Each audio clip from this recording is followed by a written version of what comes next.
Welcome to this very special edition of the KAJ Masterclass Live, the show which ensures that you profit from your time spent here with experts, either through their industry insights, information, or simply learning from them.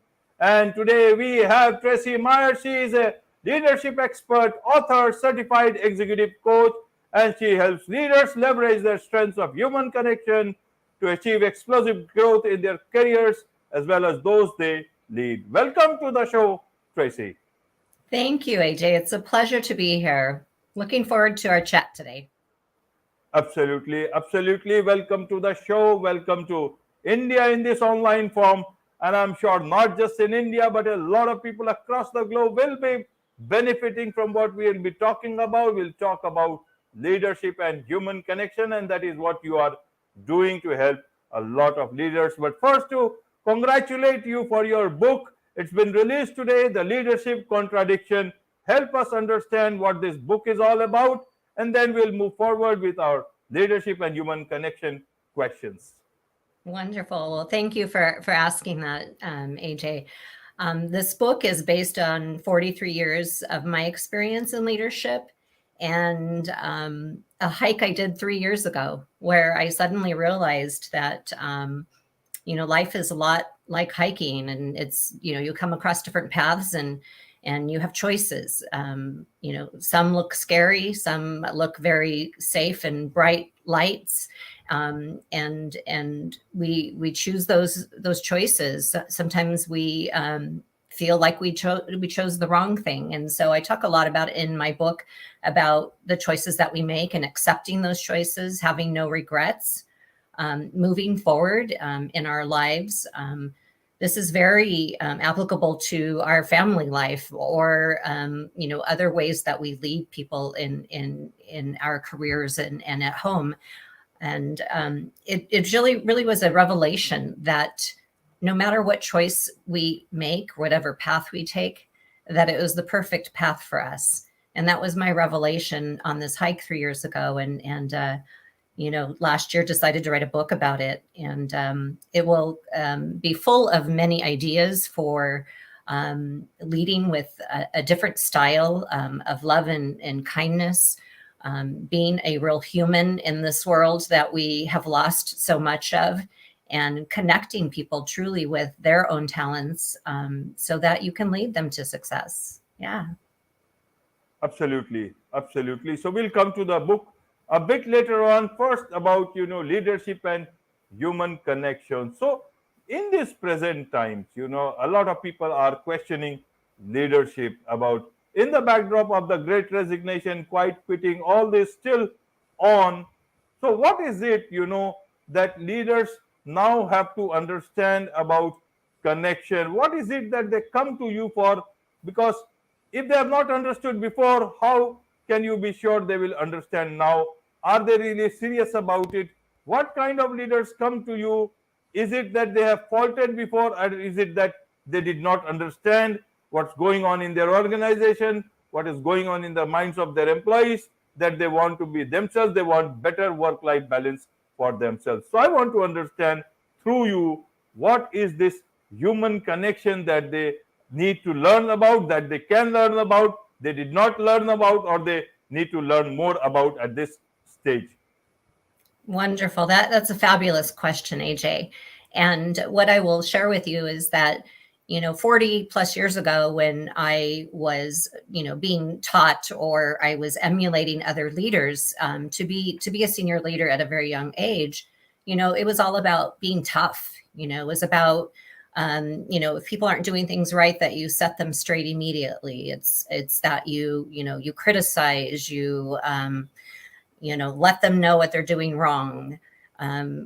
Focus on the bottom line. And if they're not meeting it, then they get written up. It's just all that stuff. And so I equate that in my book to the dark and light sides of leadership. And I think what we found, particularly in the last few years, and with 5 generations of humans being in the workforce, particularly the younger generations are just not putting up with it. They care about the way that they're treated at work. They care about their colleagues. And even though I'm a bit older, I've realized that I've had bosses that have made me feel not valued, not seen. That's where the quiet quitting comes in. That's where we start feeling like, why am I following this person? And we stay sometimes because we get paid a lot of money. But our hearts are crushed on a regular basis, and there is no human connection. So I firmly believe that if we make those connections with our employees or the people that we lead or people in our everyday life, that we can really see the unique people that they are. And from a leadership point of view, when we lead that way with really looking at that person for their uniqueness, we can have explosive success, because then you have a group of superstars, people that feel valued, people that feel like you see them for who they are. And if you've hired the right people, and we don't always do that, but if you've hired the right people and you set them free, and you let them know they're important and valuable to the organization, then there's no limit to what you're going to be able to achieve together. So you develop the individuals, you keep them as loyal and retain them as employees, but you also meet your bottom lines. So everybody wins. Absolutely, absolutely. My personal understanding is that this quiet quitting is not just happening among employees, it is actually happening among some of the leadership itself, because they are doing the bare minimum that can help them just survive in their job. And because they do not have a boss, they can do that very easily. And the only one who can fire them is perhaps the board or the founder. And so you are focusing only on the numbers. So it's almost like a quiet quitting game that is happening at your end, but it is not coming out in the open. I want to understand from you, Traycee, is that when a new employee comes into the system, there is that orientation that happens. There is that onboarding that happens. What about leadership? Should we consider that the leadership is or the know all of everything, and that too in a new organization? Does it mean that one CEO shifting from one company culture to another knows everything, and from the very day itself will start creating so changes? So it is like expecting too much from them. How do we understand that a human connection that the CEO created somewhere else, suddenly that will be created in another company in a day or two? Because they also have a lot of pressure to meet the deadlines, to meet the revenue numbers, to meet the bottom line numbers. How do you see this? How does a CEO who was very good in the earlier company suddenly becomes bad in the new company? How do they leverage that power of human connection in a new place, that too at a very short span of time? Help us understand with your understanding of more than 40 years. Thank you, AJ. Another wonderful question. I have so many examples. One that I'll pull from is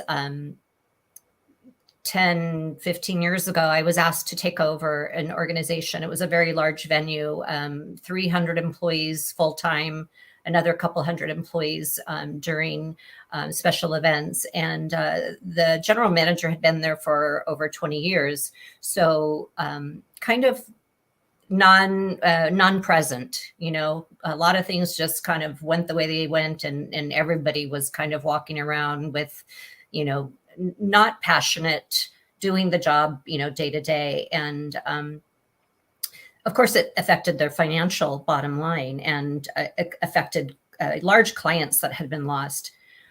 So I tell this story. It's not in my book per se, but I've told this story before. I came on board and I knew what the numbers were. I knew the clients that were missing, but the first priority was to meet with the employees at every level, from an hourly employee who was graciously, cleaning our facility, to the senior leaders who were in charge of hundreds of employees and a large bottom line, and talked about who they are. What did they want from this experience? How does it fit within their personal life?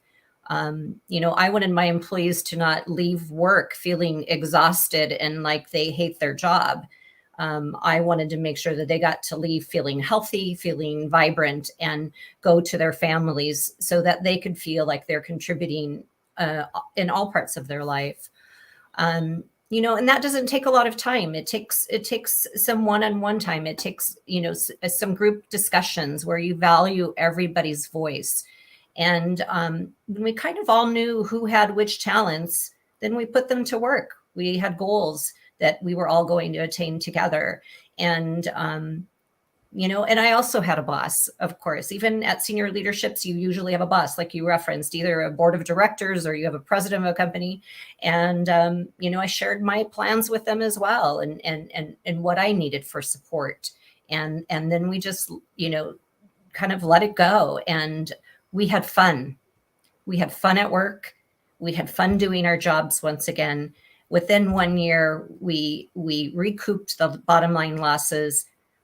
We became closer as a work group, and we began enjoying what we were doing on a daily basis. So, that's one example.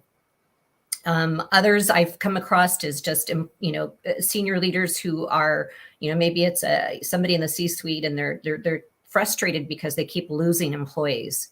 And they don't know why, and so when I coach them and I work with them as we go through the process, when I start talking to them about the relationship they have with their employees, do they do a regular one-on-one for 30 minutes or more, just checking in with their employees, finding out what they need? It's always, I'm too busy, or yeah, I have it scheduled, but we usually have to cancel because, things come up. I have to have a meeting with the chairman of the board.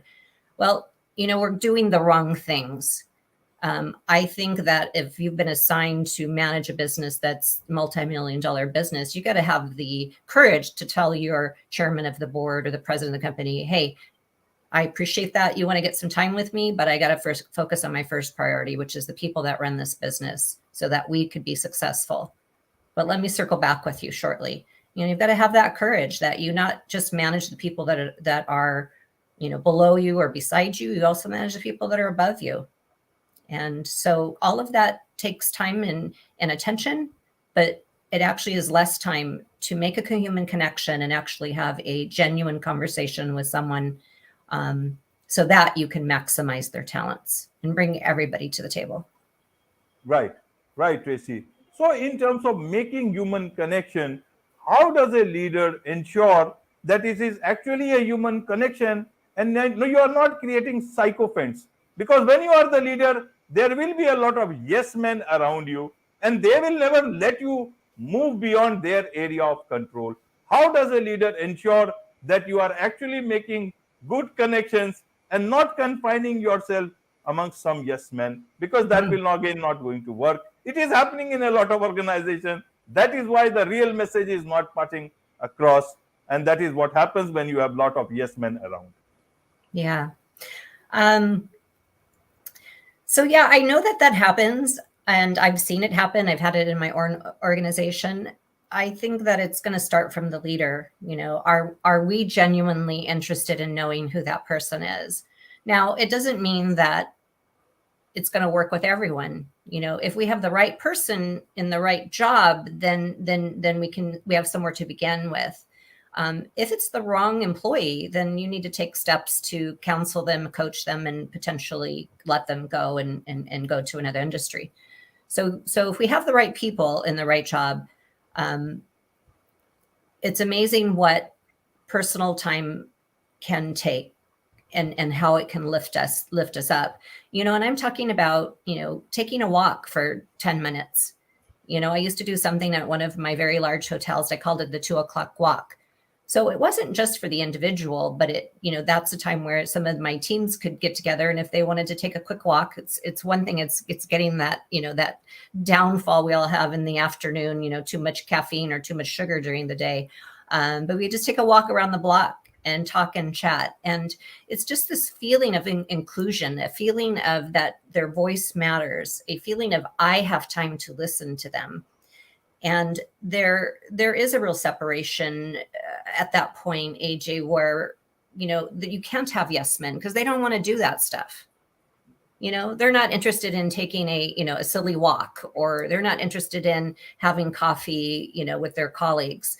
It just becomes something they can't fake, because genuine people who want genuine connections, who want to really like their job and make the most out of it, are starting to feel that if it's the right leader who really cares about their voice and they're part of the company, because everybody does matter, then you'll get to see the difference. It'll start shining through bright and clear.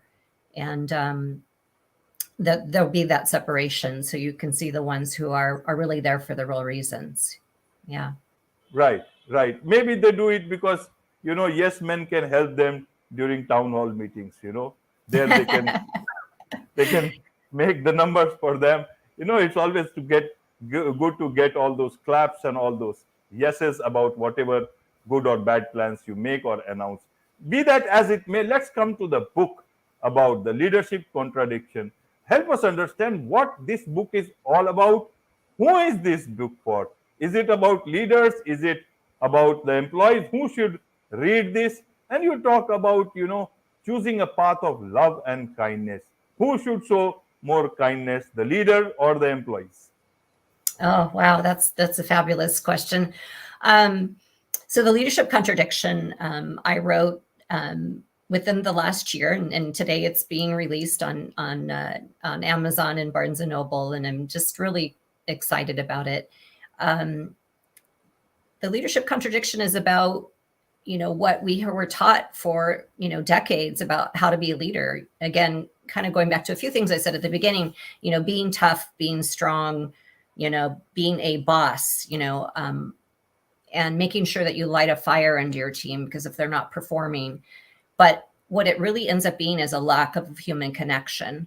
And that's the contradiction, because people don't want to follow leaders that are not nice. I don't want to use a profane word, but they're being that awful leader that we can come across, where people are like, boy, that person is a jerk, and, they start pulling away. And the leadership contradiction is that leaders disqualify themselves from their behaviors.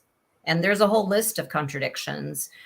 Just not, they think they're focusing on the work or the bottom line, but they're not. They're too invested in their own egos. They're too invested in their time off, or their, networking with cocktails and focusing on that, and not being able to come to work the next day, or, they're focused on things that don't bring health and wellness to the workplace. And so there is no human connection.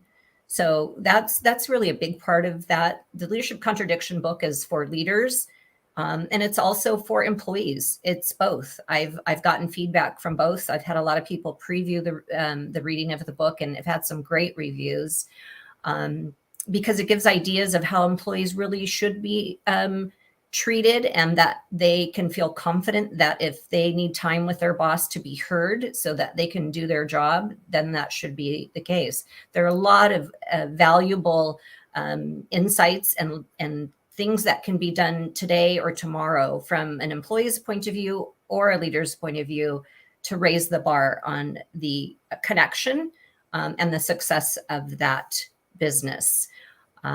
Because at the end of the day, that love and kindness the last part of your question, is really just about human kindness. There's been some misbehaviors by leaders in the past that have given that a bad name. And there's a chapter in my book called "Love is not a 4-letter word." We made it bad. We made it sexual, and it shouldn't be. It's a human kind of love. It's a human kindness that should be available for all of us. Every person in this world has unique attributes that they bring to a workplace. And again, if they're in the right place, I've got some ideas in the book of how, a leader or an employee can kind of come together and find simple ways to show up better. Yeah. Absolutely.